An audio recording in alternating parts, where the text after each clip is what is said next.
हजारों साल पहले गांधीयन थॉट पर गुजरात में पूरा शराब पनपता है, बिकता है। और आप आज यहाँ पर आप एक तरफ हमारा पैसा नेपाल का दारू पीते थे, आज हम 700, 600, 400, 450 का दारू पीने लगे।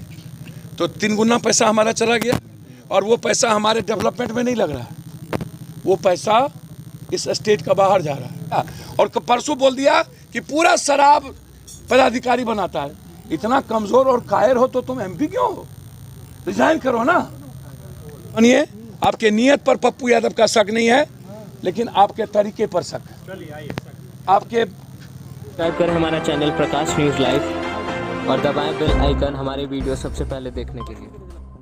हेलो, वो थोड़ी देर रुकिए ना, वो सर यहाँ आ गए थे, यहाँ है अभी निजाम भाई। अरे साइड होइए ना आप लोग। सबसे पहले सरकार अविलंब विधानसभा बुलाए और इलेक्ट्रल की जो चयन प्रक्रिया है उसको तुरंत चेंज करें। जिस पंचायत में, जिस विधानसभा में, जिस चुनाव में शराब परोसा जाता हो, वहाँ का चुनाव रद्द किया जाए और वहाँ के सभी जो कैंडिडेट हैं उसको वंचित कर दिया जाए चुनाव से, चाहे कोई भी हो, एमएलए का हो, एमपी का हो। कंप्लीट जो शराब पीते हों और जो शराब बनवाते हों, भट्टी तैयार करता हो, उसको चुनावी प्रक्रिया से वंचित कर दिया जाए कंप्लीट। फर्स्ट, सेकेंड, हर कीमत पर जहाँ पर शराब की भट्टी पकड़ाई जाती हो वहाँ सरकारी सुविधा से वंचित कर दिया जाए। बैंकिंग, बिजली, पानी, आधार कार्ड कंप्लीट बंद कर दिया।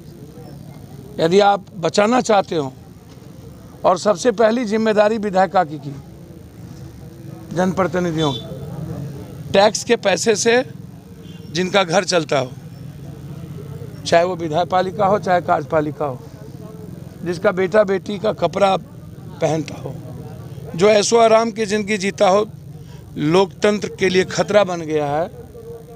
मुझको लगता है कि यह जनप्रतिनिधि, ये विधायक, एमएलए, एमपी जो शराब कारोबारी के गाड़ियों में चलता है, अब बीजेपी का प्रदेश अध्यक्ष, वो खुद विजय गुप्ता जैसे शराब कारोबारी को साथ लेके चलते हैं।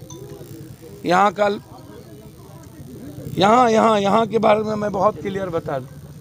यहाँ के जो जनप्रतिनिधि हैं, चाहे वो सांसद हो चाहे कोई, इस इलाके के 2 सांसद, सबका इन्वॉल्वेशन है शराब बनाने, बनवाने, और सबको पैसा जाता है शराब का। मंत्रियों को, विधायकों को, सबको घर हो गया है ये उत्तर भारत, उत्तर बिहार का मुजफ्फरपुर। हर 2 दिनों के बाद, 1 दिनों के बाद लाश ही लाश। इतना लाश हाजीपुर, मुजफ्फरपुर में तो लाश आज 3 दिनों से, कभी गोपालगंज, कभी सीवान, कभी बेतिया। और सरकार मस्त है, विपक्ष मस्त है। कोई फार्म हाउस में सो गया चुनाव के बाद और कोई कोवरगंज में सो गया। चुनाव खत्म, बिहार की 12 करोड़ जनता खत्म, बिहार बाहर हिंदुस्तान से। बस चुनाव तक ये इस्तेमाल करेंगे, चुनाव में ये शराब परोसेंगे, चुनाव में ये गांजा, भांग, पार्टनर परोसेंगे, चुनाव में ये कोरेक्स परोसेंगे। नाश कर दिया इन लोगों ने। इसलिए लड़ाई बिल्कुल आर पार की है। आप डीएसपी से लेकर के दरोगा, चौकीदार, दफेदार को डिस्चार्ज करिए, उसको जेल भेजिए, 302 का मुकदमा लगाइए और जनप्रतिनिधि के पूरे संपत्ति की जांच करिए। और सत्ता पक्ष, विपक्ष के सभी प्रतिनिधियों का ब्लड टेस्ट हो कि ये लोग डेली दारू पीते हैं, सिपाही से लेकर के ऊपर तक डेली टेस्ट हो। और किसी भी कीमत पर यदि आपने कानून बनाया है तो सबसे पहले देसी शराब को नष्ट व नाबूद करिए। देसी शराब जिस पंचायत में बनता है, वहाँ के दफेदार को, वहाँ के चौकीदार को, उस इलाके के एमएलए को, वहाँ के मुखिया को, वहाँ के सरपंच को, वहाँ के पंचायत समिति को, वहाँ के वार्ड सदस्य को, वहाँ के ब्लॉक प्रमुख को, वहाँ के थानेदार को, वहाँ के इंस्पेक्टर को और वहाँ के डीएसपी को निरस्त करिए और उस पर मुकदमा दर्ज करिए। या नहीं तो आप विदेशी इंग्लिश शराब को आपने बंद किया। यदि इंग्लिश शराब भी आप खोलना भी चाहेंगे अब, तो देसी, आप बार बार कहते हैं भैया 6 लाख आदमी को आपने जेल भेज दिया। जो कभी जेल नहीं जाता गरीब आदमी, एक तो थाने को भी पैसा दिया, दूसरी तरफ वकील को भी पैसा दिया, आप तो उसमें भी हमारे फैमिली को बर्बाद कर दिए। दूसरी तरफ हम आर्थिक रूप से भी गए और शारीरिक रूप से, मानसिक रूप से भी, और परिवार भी मेरा बिखर गया। हम तो बर्बाद हो गए, हमारी मौत भी हो गई, हम जेल भी चले गए, हमारा घर भी सील हो गया। माफियाओं का घर सील नहीं होगा।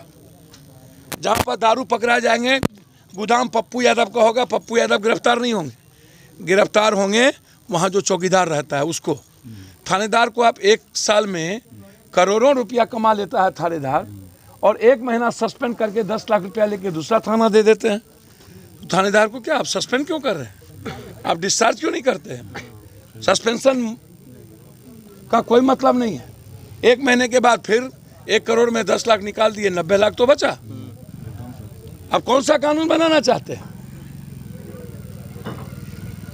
कार्यपालिका के पहले विधायक पालिका की जिम्मेदारी तय करिए, जनप्रतिनिधि की जिम्मेदारी तय करिए।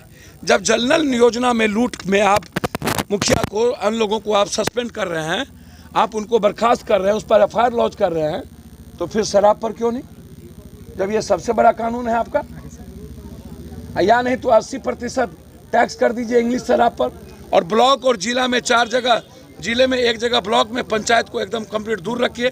लेकिन पंचायत में यदि पार्टनर जाएगा, कोरेक्स जाएगा, छोटे छोटे बच्चे बर्बाद हो गए, बेरोजगार लड़का आज डिलीवर बॉय बना हुआ है, उसको जेल भेजते हो। लेकिन बड़ी बड़ी माफिया, बड़ा बड़ा मछली, कतला मछली, रेहू मछली, ये पोठिया, चेंगूर, मांगूर को आप क्या करते हो? आप पहले जो नेक्सस है वो मंत्री, संतरी, MP, MLA के इर्द गिर्द है, पहले आप उस पर कार्रवाई करिए ना। पैसा तो वहाँ जा रहा है, पैसा तो SP, DIG और बड़े पदाधिकारी को जा रहा है। आप उसको तो कुछ करते नहीं है। एक्साइज सुप्रीटेंडेंट को कुछ नहीं करते हैं। तो आप कानून, हजारों साल पहले गांधीयन थॉट पर गुजरात में पूरा शराब पनपता है, बिकता है, और आप आज यहाँ पर आप एक तरफ हमारा पैसा नेपाल जा रहा है, हमारा पैसा बंगाल जा रहा है, हमारा पैसा पंजाब जा रहा है, हरियाणा जा रहा है, हमारा पैसा उत्तर प्रदेश जा रहा है। कल हम 60 रुपये का दारू पीते थे, 70 रुपये, 100 रुपये का दारू पीते थे, आज हम 700, 600, 400, 450 का दारू पीने लगे। तो 3 गुना पैसा हमारा चला गया, और वो पैसा हमारे डेवलपमेंट में नहीं लग रहा है, वो पैसा इस स्टेट का बाहर जा रहा है। तो हम जेल भी गए, मरे भी हम, वकील को पैसा भी हम दिए, थानेदार को पैसा भी हम दिए। कोई आदमी 10% आदमी यदि दारू के बारे में बोलता भी है तो थानेदार फंसा देता है, यानी तो माफियाओं से मरवा देता है। इन माफियाओं को मैं चैलेंज करता हूँ, सरकार को अलग कर दो और एक बार पूरे बिहार का माफिया मिल जाओ और गांधी मैदान में हमसे फरिया लो। मैं तैयार हूँ फरियाने के लिए। यदि मैं, या तो हम रहेंगे या तो माफिया रहेगा। ये निपुंसक कमजोर सरकार, ये बीजेपी के भाजपा अध्यक्ष हमेशा रोना, कभी कहता है कि हमको थानेदार नहीं सुनता है, कभी कहता है अपराध पैदा हो गया, और परसों बोल दिया कि पूरा शराब पदाधिकारी बनाता है। इतना कमजोर और कायर हो तो तुम MP क्यों हो? रिजाइन करो ना, छोड़ दो, सरकार से समर्थन वापस लो।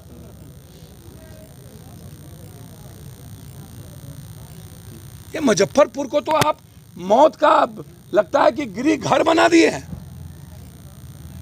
थक गए हम मुजफ्फरपुर आते आते।